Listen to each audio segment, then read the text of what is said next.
Ассалаумағалейкум ардақты ағайын. АК79 YouTube каналыма қош келдіңіздер. Өздеріңіз білетіндей, менің каналымда бірнеше қазақтың патшалық Ресей мен Кеңес одағы кезінде банда атанып, қудалау мен қуғын сүргінге ұшыраған батырлар жайлы видеороликтер бар.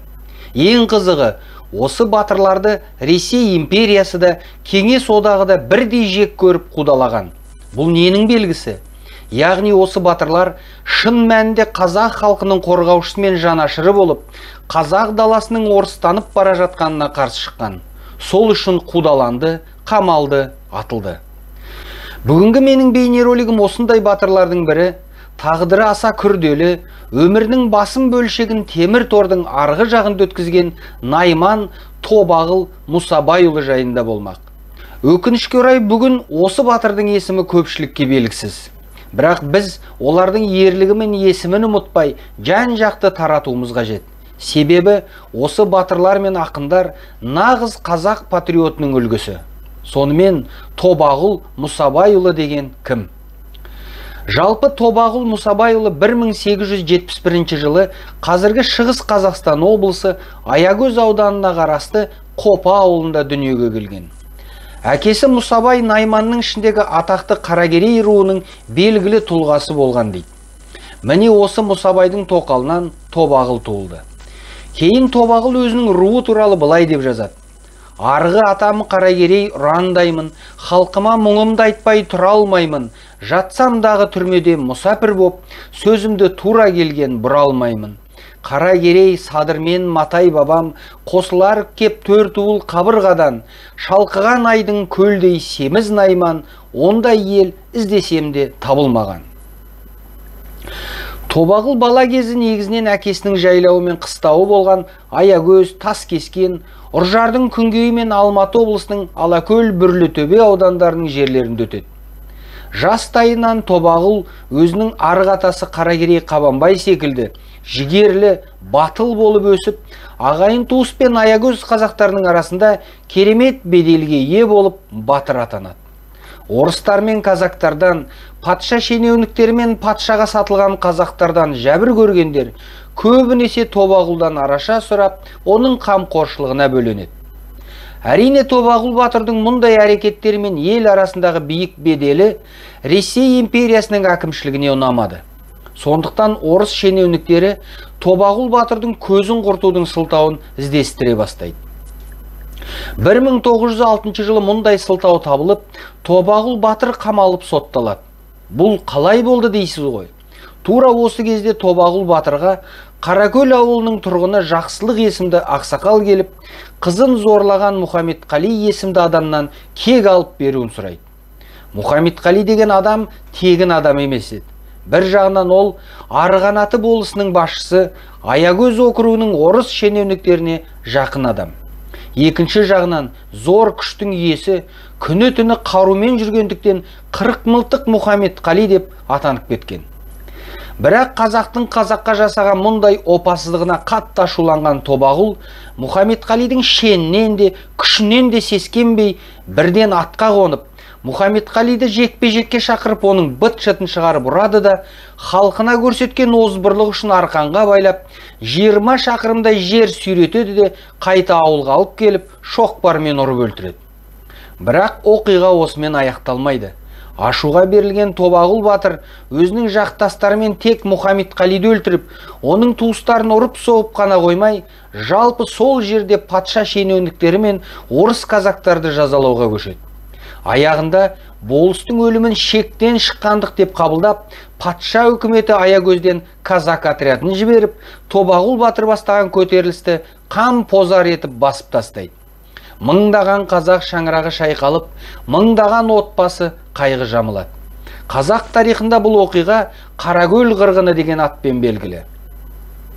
Көтерілісті басқаннан кейін патша өкіметі осыған байланысты барлық жауапкершілікті бірнеше қазақтың мойнына іліп, абақтыға қамайды.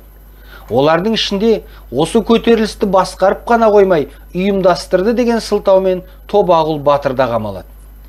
Лепсі түрмесіне қамалған Тобағыл батырдың үстінен бүлік шығарды деген айыппен іс қозғалып, батырды 5 жыл бойы қинап, зорлық, зомбылық көрсетеді. Ақырында ешқандай тағылған айыпты мойындамаған Тобағұл батыр қасындағы бірнеше серіктерімен 10 жылға каторгалық жұмысқа кесіледі. Кейін батырдың өзі бұл туралы былай деп өлең жазады. Лепсінің 5 жыл жаттым қаласында, түсемде ерлікпен ел арасына, мойынмен көтерейін қолмен істеп, біреудің ілінген жоқ жаласына.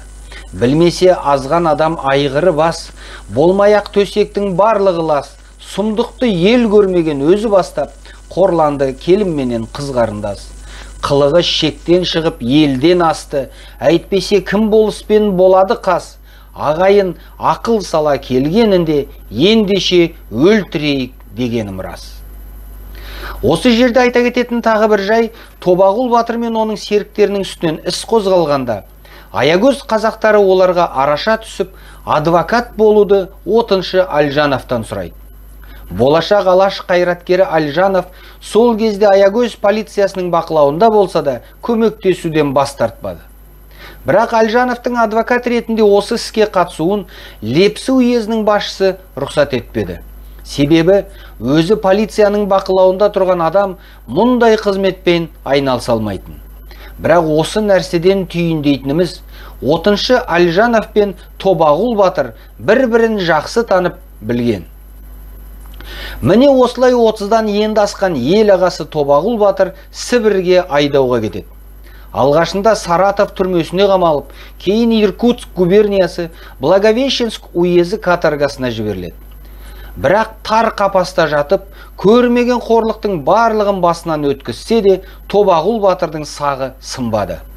Абақты мен каторганың дәмін еріксіз татқан Тобағұл ішкі запыранын өлең арқылы сыртқа шығарады. Патшалық каторгадан Тобағұл батырды тек революция босатты. Патша үкіметі құлағаннан кейін батыр өз ауылына 1917 жылдың жазында қайтып келеді.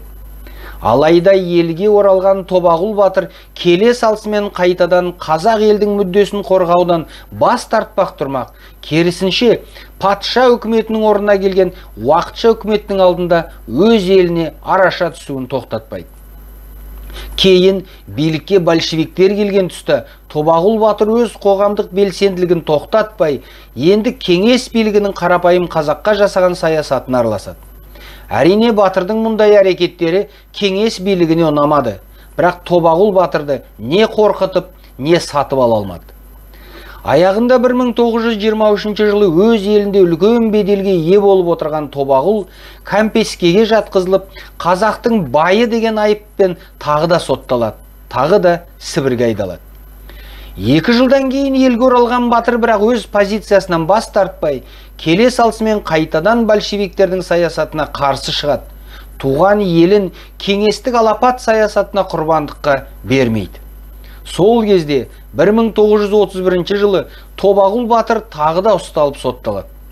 3 жылдан кейін оралған Тобағұл батыр әлі де билікке қарсы шығу мүмкін деген ойдан арылмаған большевиктер батыр келе салысымен оны милиция бақылауына байлап, алдында Үржар ауданына қарасты Шолпан колхозына, кейін Тасарық ауылына қоныс аудартады.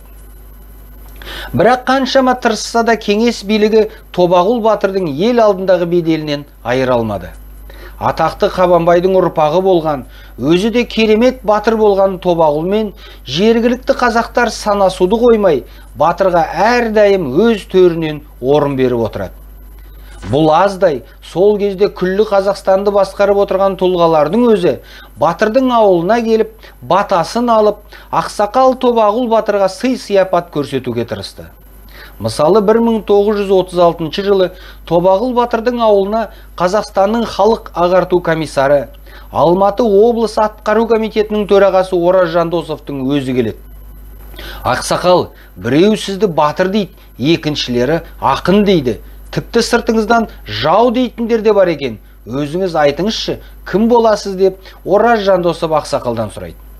Сол кезде Төбекең бойын тіктеп, ақын деп те, батыр деп те ел айтады. Біреу артық, біреу кем айтады. Қай ауызға қақпақ боламын? Менің кім екенімді білгің келсе, өзің барып елден сұра дейді де, қарағым, мен қартайған шал кісімін, алжысқан ақылынан дал кісімін. сүтін сауып ішерге ешкісі жоқ, ішінде колхозшының жарлысымын деп өлеңдете кетеді. Бірақ бірте-бірте Ораз Жандосовтың тек сыртқы көркемділігіне сүйсінген батыр, бұл жігіттің қазақтың да нағыз жанашыр екенін түсініп, ұзақ әңгімелесіп, кетерде Ораз Жандосовқа батасын береді. Тобағұл батырдың батырлығы мен ақындығына әбден таң қалған Ораз Жандосов, қайтсем дос ауылға қайтып келем, Тобағұл ақсақалмен әлі де әңгімелесемін деп ұзақ кетеді. Бірақ бұл ой жүзеге аспай қалады. Өйткені 1937 жылы елінің панасы мен қамқоры болған Тобағұл батыр қайтыс болады.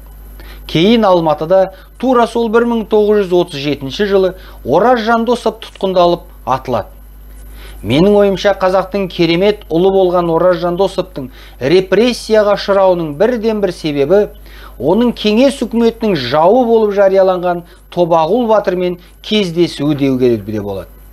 Неге Тобағұл батыр өмірінің соңында қудаланбады ғой деген сұрақ туындауы мүмкін. Бірақ егер кеңес үкіметі Тобағұл батырды өзінің қауіпті қарсыласы жауы деп түсінбесе, батыр жерленгеннің ертеңінде оның ауылына келіп, батырды жерлеген барлық адамдарды ұстап, соттап жазалай ма? Большевиктердің қаһарының қандай болғанын мысалы мына фактіден ақ байқауға болады. Тобағұлға зират қалағандарға бір шелек айран апардың деп айыпталған күйеу баласы Шәпіштің өзі 10 жылға сотталады. Ал тек қабіршілерге айран апарған адамды 10 жылға соттаған кеңес билігі әрине сонау Алматыдан арнайы келіп, батырдың батасын алып кеткен Ораз Жандосовты осы әрекет үшінде көзін жойды десек те болады. Иә, Ораз Жандосовтың қамалуының басқа да себептері болды. Бірақ Тобағұл батырға келгені ешбір әсер етпейді деуге де болмайды. Міне, атасы Қабанбай секілді өмір бойы қазақ халқының мүддесі үшін күресіп өткен Тобағұл батырдың ғұмыры осылай аяқталды. Бұл да біздің тарихымыз. Сондықтан да Найман Тобағұл батырдың есімі Қазақстан тарихында қазақ елінің бостандығы үшін күрескен батырлар арасында керекті орнын алуы тиіс деп санаймын. Бүгін біз өз батырларымызды ұмытсақ, ертең өзге ел батырларының құрбаны болуымыз әбден де мүмкін. Сондықтан да ел қабырғасы тиыш болсын десек, жастарымыз патриот болсын десек, осындай батырларымыздың есімін қайтадан жаңғырту керек, ағайын.